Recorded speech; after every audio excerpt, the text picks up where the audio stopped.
Hey y'all, welcome to Boundaries and Grace.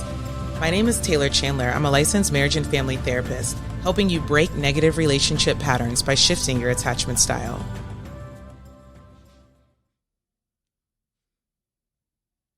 Hey y'all.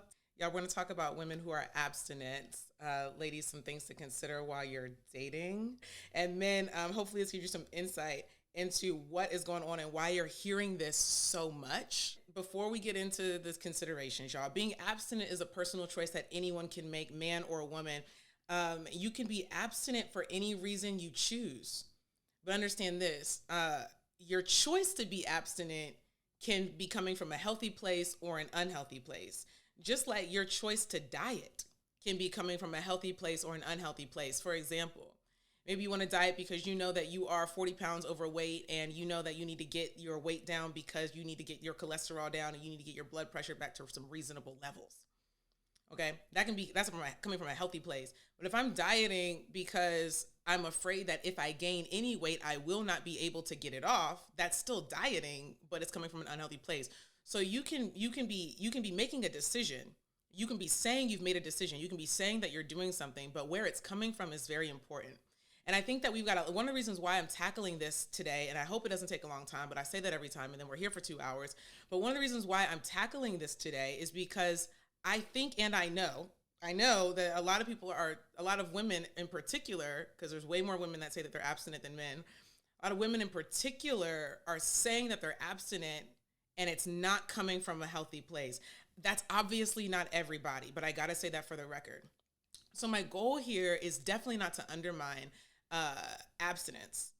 My goal is not to undermine abstinence. My goal is to encourage you to consider why you're abstinent, what it's for, and also how that's coming off and how to manage that while you're dating. Okay, is that fair? Are y'all with me so far? All right, so anyway, some things to consider, y'all. Why are you doing it? Thank you, the people's broker.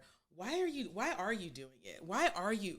I need everyone who's saying that they're abstinent to reflect on why are you doing it? Is it, most people will say it's out of some like spiritual journey, some sort of spiritual conviction. Okay? Is that where you've heard what you've heard most people say? We're going to talk about that in a minute. Is it coming from some sort of spiritual conviction, some sort of spiritual journey that you're on? Is it coming from genuine love of self and relationship or marriage? Because most people who are abstinent are saying that they're abstaining until marriage. Or is it out of, hear me, y'all, is it out of past pain? Is it out of pain from past hurts and fear of being hurt again? You got to deal with the past hurts, okay, so you don't keep entangling sex and pain together, okay? Let's be honest. I think we got a lot of people that are using God as a smokescreen, okay? He's called spiritual bypassing, where I actually have a lot of pain and trauma or disappointment that I haven't dealt with, even shame or guilt that's unresolved, haven't dealt with it. And so now I'm going to be abstinent so that I could try to avoid the pain that I've associated with sex. So I can try to avoid the abandonment that I've associated with sex. So come on, is it really a spiritual conviction? Or is that voice in your head, your voice, your own critical voice, your own negative self-talk? Is it God? Let me not get too deep on this, because I've been trying not to talk too much about the God's voice thing, because I know it's just going to be too much. Okay, but it's a good reflective question. Does anyone agree? Disagree? Have I associated sex and pain or sex and abandonment, and now I'm abstinent and I'm using a spiritual journey, a spiritual conviction to cover for my unresolved disappointment, unresolved trauma? Be real with yourself, okay? Other things to consider. How are you going to explain this? Other things to consider, y'all. How are you going to explain? I have my clients talk about it. We really talk about it like, I need you to talk to me like I don't know you. And if this is what you're doing, I need you to help me understand. Like if you were really on a date with me, help me understand where this is coming from. Listen, understand this. Most men are not abstinent. Most men are not abstinent. You might be involuntarily abstaining from sex because someone's not giving it to you. But most men aren't choosing to be abstinent. Can we agree that that's a fact? Most men are not choosing to be abstinent. Even like Open Mike said he's abstinent. Okay, but Open Mike you know that most men are not choosing to do that, right? Unless you are dating someone like an Open Mike, okay, who is sharing the same lifestyle. Thank you for validating, Mike. That's sharing the same lifestyle and beliefs as you, okay, living that way right now. Understand that most men are not doing that themselves. And so you need to be able to help them to understand where you're coming from, okay, so that they can make an informed decision about how they're going to deal with you. A man knows that most women who are saying that they are abstinent now have had sex before. Some will still ask to make sure. Okay, I see true, I see facts, I see true. Some are still going to ask to make sure. Ladies, you cannot be out here talking about you abstinent, and when somebody asks you, have you ever, or when was the last time, you cannot get offended. You need to be clear as day about where you're at in your abstinence journey. Clear as day. If it really was 3 days ago, you need to say that and be like, I have just recently decided 3 days ago. Okay. If it was 6 months ago, it was 6 months. You need to be able to answer the questions. Okay. Because otherwise you really look evasive, and it looks like you playing. Okay. It really looks like you playing. So, and playing games with sex is very annoying for people. It's very annoying. A man knows that you've had sex before. If you have never, then you used to saying, no, I'm a virgin, but I'm not talking about you born again virgins. I'm not talking about born again virgins. I'm not talking about you went through a ceremony. You went through some sort of cleanse. You went through someone blew some smoke. Someone blew some air and steam. And now you a virgin again. Now, you can call it what you want, but we're talking technical terms, not the concept of virginity, actual virginity, okay? I'm not valuing one or the other. I'm just saying, like, don't stop playing with people talking about you a virgin as of 3 months ago when you had sex 3 months and 1 day ago, and then you decided. So some men are still going to ask you to make sure, like, where you're at, where you're actually at. What level of abstinence are you? And some can tell that you've been having a lot of eggplant. I want to say this to you, ladies. I'm just trying to help. If you get feedback like shock that you're abstinent, they just can't even. It's hard for them to believe. Like, if it's hard for someone to believe that you're abstinent and you actually are, you giving off some kind of energy. Men, am I lying? If a man's like, huh? Like shocked and just can't even wrap their minds around the fact how you are abstinent. So you giving something. You giving something. Okay? You giving a little something.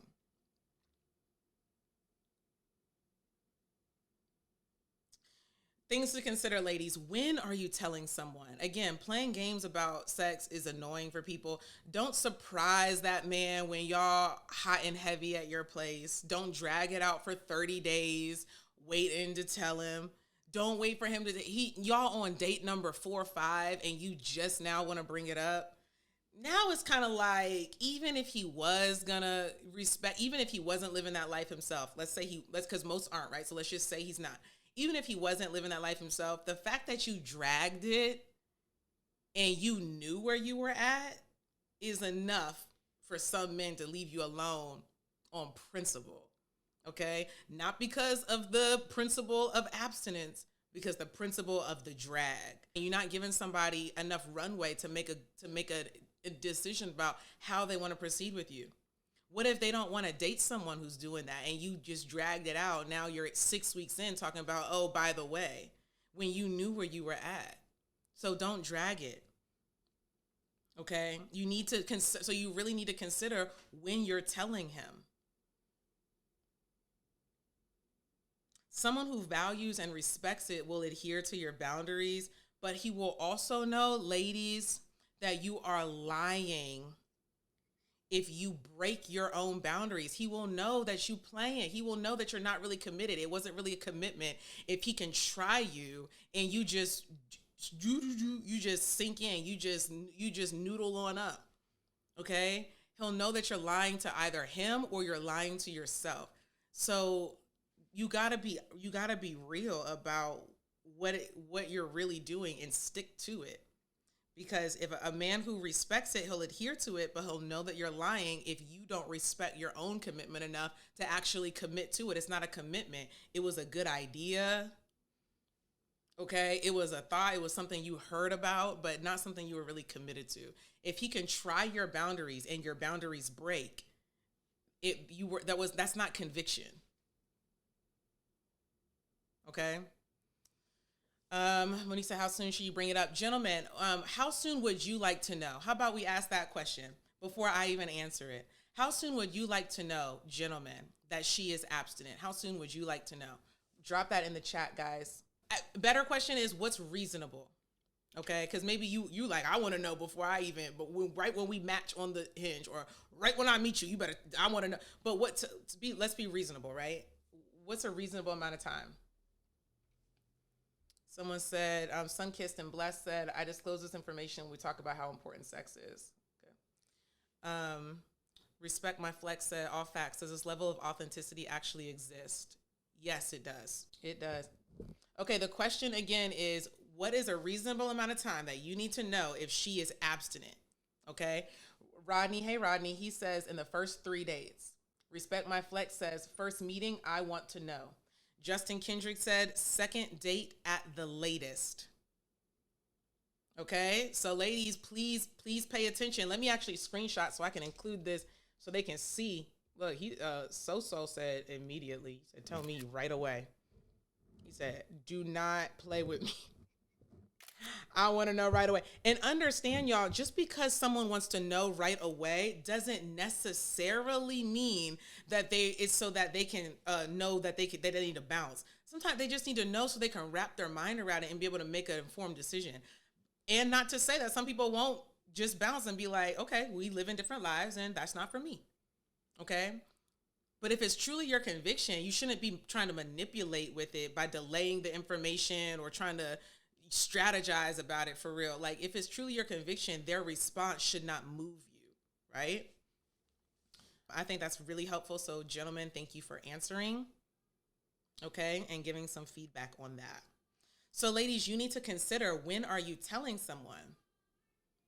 Okay, if you wait in past date 3, which it appears that past date 3 seems to be you kind of playing at that point. If in your mind, ladies, you're not saying in the first 3 days, that's something I think you should consider. And don't lie, because you're going to be playing yourself. It's not good to start stuff on lies. Don't lie. You know that he can't actually, figure out exactly when, you know what I mean? But if you know it was just 2 months ago, I don't recommend that you lie because 6 months ago sounds better. You really playing yourself. Stop lying to people who really trying to get to know you, who really trying to understand you, and you lying to try to make yourself look better. And you be the same one that's mad when somebody lies to you, misleads you, or whatever, but you started like that. Just because someone can't figure out that you lying, you lack integrity, and we have an issue with that. Thank you, Life Coach Chris. I appreciate that. Hey, we have an issue with that. Don't lie. All right. Especially you talking about this is a spiritual conviction. You lying in the same breath. Like, you really playing. I'm trying so hard to stay calm. I'm trying not to be here all day. I've already been here for 20 minutes or something. So, ladies, you need to understand, you need to consider when you're telling someone. He will know that you're lying to yourself or lying to him by how much you give on those boundaries, okay? So you still letting people come over late? come over late at night, it's after 10 p.m., you know what's up. You indulging in the heavy petting, okay? You like everything, but come on. That's not the behavior of someone who's truly convicted. It's not. That's somebody who's using sex as like kind of a tool. Okay? Someone that's really convicted ain't playing around. You don't play with fire. If you got a real conviction about it, you're not playing with it. Okay? You having people over Netflix and chill. You sending mood texts. And then what I don't like about women who do this is that they put the responsibility on the man. I'm abstinent. I have a conviction. You can't try me, but I will bait you and see how far you gonna try me. See how far you gonna take it. It's not someone else's responsibility to uphold your boundaries. It's your responsibility to be with the people who respect and adhere to them, but it's not their responsibility to uphold them. That's your responsibility, women. So don't bait with yourself. Okay? I'll say for the record, because I know how people are. If I just clip that 60 seconds and they're going to miss this part, I'm going to say for the record. Okay? I don't think that someone should be trying your boundaries at all. Okay? I don't think that if you say that this is what I don't do this and someone still does it, like someone still tries you, do I like that? Absolutely not. For the record. And it's your boundary, not theirs, apparently. So be for real. And then if you're so mad that somebody keep trying you, stop hanging out with them. That you understand that they don't respect you, right? So this is one of these things where you see the red flags at the beginning. You see that they trying you. You see that you may have really thought that you had a conviction and they got past that door. They got past that gate. And so then you need to regroup. If you really have a conviction, you need to get up out the way. You need to regroup instead of sitting around them, looking at them like, why'd you do it? You need to be looking at yourself like, how did I get here? I thought it was a conviction. Some ain't lining up. I don't play with this stuff. I really don't. Listen, if you keep breaking your abstinence, people just say this stuff. They just say stuff. It's like you thought that maybe you sounded more noble. You sounded like you were a better woman because you said it. But you're not doing it though. And it's like, where's your integrity? Anyway, if you say you're abstinent and that was January 1st and right now it's April 7th. And every month you've broken your abstinence. You really was not abstinent. It's around a conviction. That's not a commitment at all. Be real with yourself.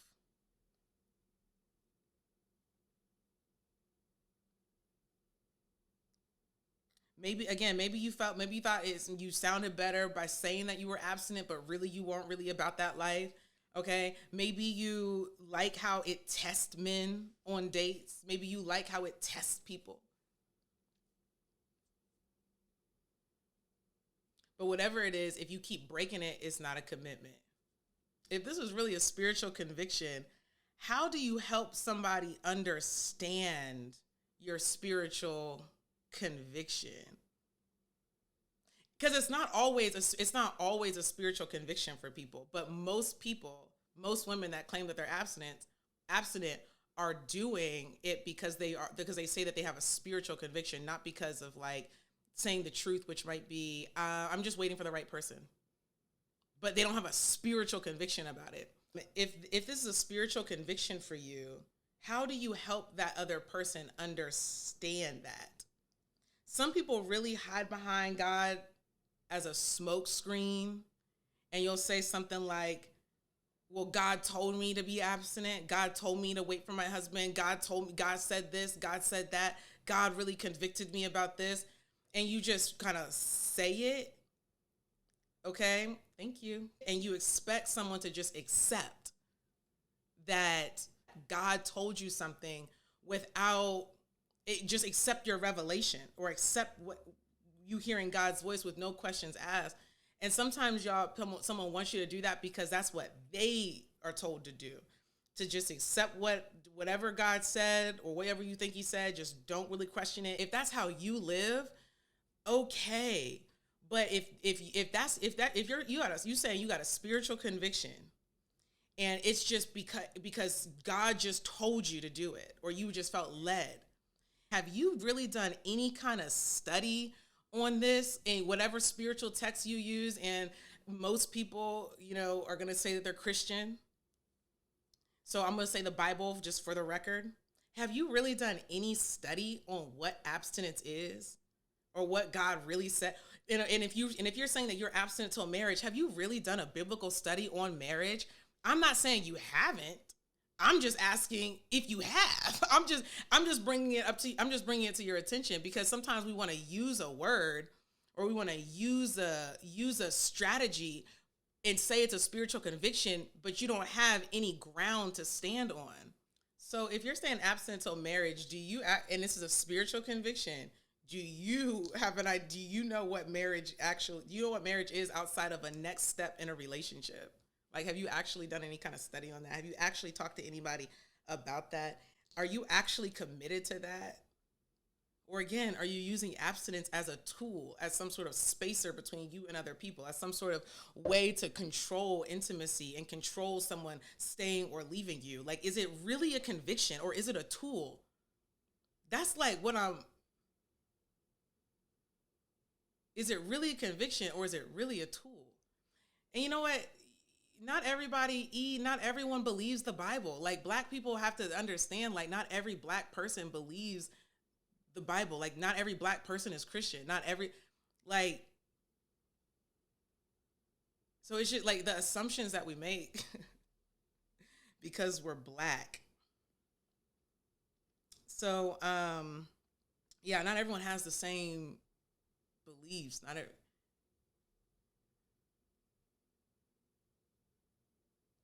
Now, if you are Christian, and this is a value for you, this is a thing that you really, you feel really convicted about, are you only dating people who are Christian? If you are Muslim, are you only dating people who are Muslim, who share those same beliefs? Like, those are very fundamental beliefs and tenets of the faith. Tenets might be a stretch. Called rules, But if that's really your conviction, that's really what you've decided to do, and it's a spiritual thing. I don't understand how you even dating in the world. How are you how can you even do that? The chances of you finding someone that aligns with that out in the world, that your chances are so slim. Like, I really don't understand why you want to just focus all of your attention on just your religion. I mean, but a lot of people kind of like to date in the world, but they want somebody who's real godly. Like, and it's just kind of like, it's just kind of interesting. Anyway, here's one of my things. Here's one of my issues, and one of my concerns, and something I think you need to consider for women who are abstinent. Why is it that most of you follow this rule and not the other rules, though? Like, you don't hear men in the chat. Do you hear about women? I'm being so serious. This is a real question. Men in the chat. Do you hear women talking about any other biblical rule more than abstinence? Do you talk about anything else? Do women try to follow any other rule by the letter like they do with abstinence? Do they proclaim any other biblical value more than abstinence? Do they try to follow? I'm so serious. Is there any other rule, any other no that you hear about more than I won't have sex? So what we're saying here, folks, is that essentially people will use God when it's convenient. And the abstinence thing is so sensitive and it's so personal that I think it's easy for someone to just throw it out there and kind of claim like nobody can say anything about it or nobody can question it, when really it's being used as a tool. And ladies, my point is, you should really consider if you're using it like a tool or if it's a real conviction. And if you're so convicted about that, are you also convicted about everything else? Because I know Christianity very, very, very well. I know Christianity, honestly, for me, more than anyone I personally know that's not a church leader. If your thing about being abstinent is trying to be like Jesus, because that's really what it should be, but it's to be like Jesus, to honor God. Okay? If yes, what you're saying that it is, are you also convicted about everything else? Do you only drink in moderation? Are you set on never getting a divorce? Okay? You don't get to get a divorce unless he abandons you or turns into a non-Christian. You said on never getting, you will never pull that trigger. Do you sacrifice yourself to God every single day? Do you kill your will on purpose every single day? Because my point is this, is that if you have a conviction about abstinence and you don't feel convicted about anything, about any other stuff, but it's just, you just heavy on the sex, what I'm suggesting to you is that I would wonder if you're using that as a tool, and where is the rest of your spirituality? Where is the rest of your spiritual walk? That's what I wonder about.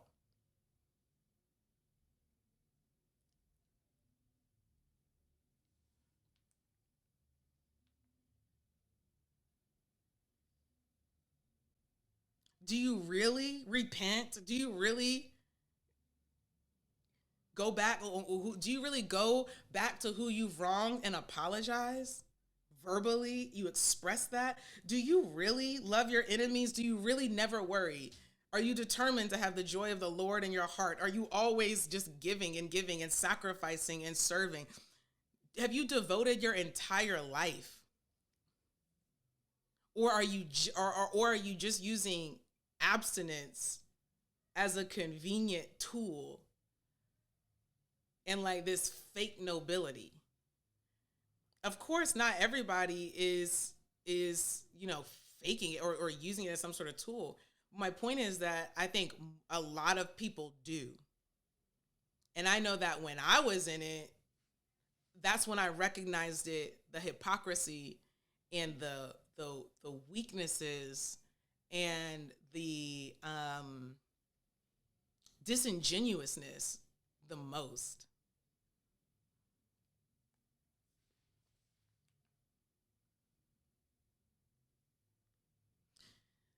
I'm suggesting that most people don't really have a spiritual conviction. I think that most women who are using abstinence, who are saying that they're abstinent, are simply saying they've made a decision not to have sex. And that's okay. All that to say this, and that's okay. If your decision to be abstinent is just because you just don't want to, for whatever reason, you've decided that you don't want to. Whatever reason is okay. My point is just to be real about it. I do not like when people use God as a smokescreen for what they could just claim themselves. If you don't want to have sex, just say that. If you scared of getting hurt again, own that. If you want to wait until you know that you're in an exclusive relationship or you know that you are courting with the person that you plan to marry, say that. Don't use God for what it's really you. It's just you. It's just you. So when somebody comes at you with some questions, which men, absolutely, you need to ask some questions. Because they think that you're just going to go ahead and link the spiritual part to it, but they really don't have integrity about it at all. But it's so sensitive and it's so hard to poke a hole in it because you don't want to make anybody feel bad. Okay, you don't want to seem like a hole. But I think that you should know where that's coming from. You need to know for yourself. And if you're dealing with someone who is abstinent, you should be able to basically verify and be able to validate where that decision is coming from. So again, if you made a decision to be abstinent, fine, but just be for real about why you're doing it. I don't think that most women are really out here trying to be like Jesus. Like I don't think that's most men either. Let me just say it for the 60-second reel. I don't think that most women or most men are actively trying to be like Jesus the way that the Bible says that you're supposed to do it. So I don't think that most people have genuine spiritual conviction. Today we're talking about in the context of abstinence.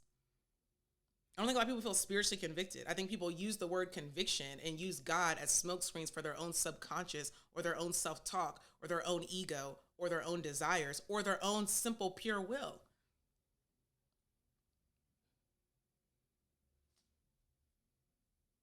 So I don't think most people are really trying to be like Jesus. I think most people are trying to, when it comes to abstinence, you might be trying to protect yourself. You might be getting yourself together. You're trying to up your discernment. You're trying to see where your boundaries need to be. You're trying to determine what your needs are. You're making very clear decisions about who comes in and who has to stay out.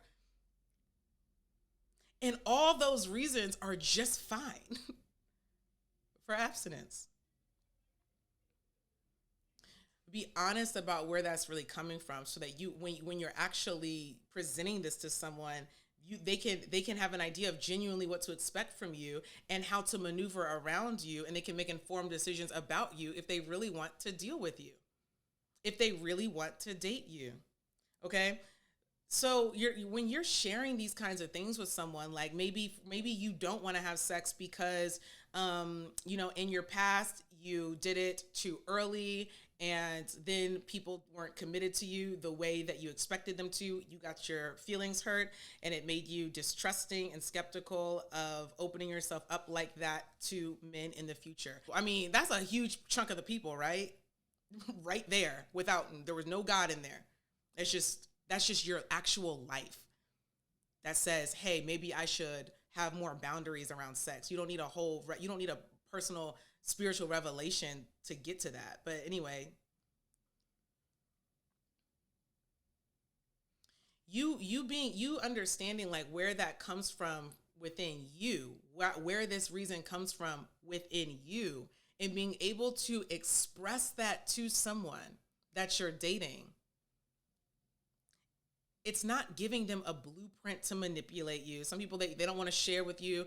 They're trying to hold this stuff tight to their chest because they think that you're going to take this information and use it against them. Like, I got the key to how to get in her pants, so now I'm going to take that and use it. Most men are not strategizing like that. Okay? If they got it, it's because most often it's because you broke your own rules. They got it because you gave it, not because they tricked you out of it. Come on.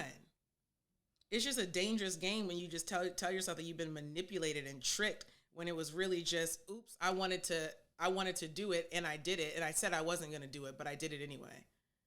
And now we're talking about somebody manipulated you, when really I just broke my own rule. So understanding like what your boundaries and standards are around sex helps someone to be able to see how they want to relate to you. They get to know you better, and they can make an informed decision about you. Okay? You're not giving them a blueprint to use you. If you're not going to do it, you're not going to do it. But if your boundary, if your standard wasn't really a standard, wasn't really a boundary, then you really up for grabs. And you just don't like being in situations that tempt you. You're always in a position where you might do it. You just don't want to be tempted to do it because you're not really committed to not doing it. Most people aren't getting played by evil geniuses. If you really get tricked, it's usually tricking yourself. Okay. And they're thinking that like, this is something that it's not, I broke my own boundary. Now I'm mad at myself. Okay. But was I tricked? All right. Last thing, y'all, then we will go. Don't think that having sex with someone is the only possible way to get played. I think that because sex is something that is like more control, it's controllable. I think that sometimes when someone wants to have control, wants to have control over outcomes, like who stays in their life, and basically who stays in their life. How can I keep you close? How can I keep you interested? How can I keep you committed? How can I keep you looking at me romantically? How can I keep you? Okay. People reach for things that they can control when they don't feel confident in themselves and just who they are, and that someone would just choose them. Okay. So reaching for sex is a really easy thing to try to control. Okay. It's something that people want, and I can say, I'm not going to give it until. Does that make sense? So it's a really, I would say, tempting thing to try to control. But understand this, y'all, if this is you, if you hearing yourself in this, and it's like, you really kind of been using sex, you really kind of been using it as a tool, not real spiritual conviction. Understand this, that having sex with someone isn't the only way to get played. Okay? You could wait and get played. You could give it early and get played. Okay? Because a player is going to play. So there's only so much you can do to control for that. You can only really truly control yourself. So it's not just about when you do and when you don't. Sex is not the only thing that makes it possible to get played. It's not the only gateway. So here's my last things to say, and then I'll go. Last words of advice. Take some time. If this is you, if you are a woman and you want to be abstinent, take some time to get to know this person. Understand if they share your same values and beliefs already. Okay? Do they already live that lifestyle? Do they already have those beliefs? Or is it something that they're trying to wrap their mind around, and y'all really are not in the same place spiritually, or in the same place as far as your convictions go, whether it's a spiritual conviction or just a decision? So understand that about a person. Build rapport and trust naturally.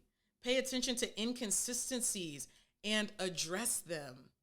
Okay? Sex is not the only way that you can get played. You can get played because you don't ask enough questions. You can get played because you let things slide. You can get played because you just stay in your own little world with this person, but they never met anyone in your life and you never met anyone in their life. So meet other people in their life. Get people in your life, get their eyes on the situation. Get therapy for your past hurts so you can see the present more clearly. Sex is not the only way that you can get played. So just trying to control whether you get played or not by just trying to control sex, you're missing a huge area, okay, that also needs your attention. Like, how well do you really know this person? And have you really let them into other parts of your life, emotionally, mentally? Do you understand how they think, where they're coming from? What do they believe? What is their moral compass? Do they have one? How did they grow up? You know anything about this person? Don't just try to control for sex. Okay? All right, y'all. If you want to submit questions and topics, that link is in my bio as well. I'll also put it in my story. If you want to work together one-on-one, there's a link in my bio. You can fill out that form, and then I'll reach out to you within the next 3 business days. Okay?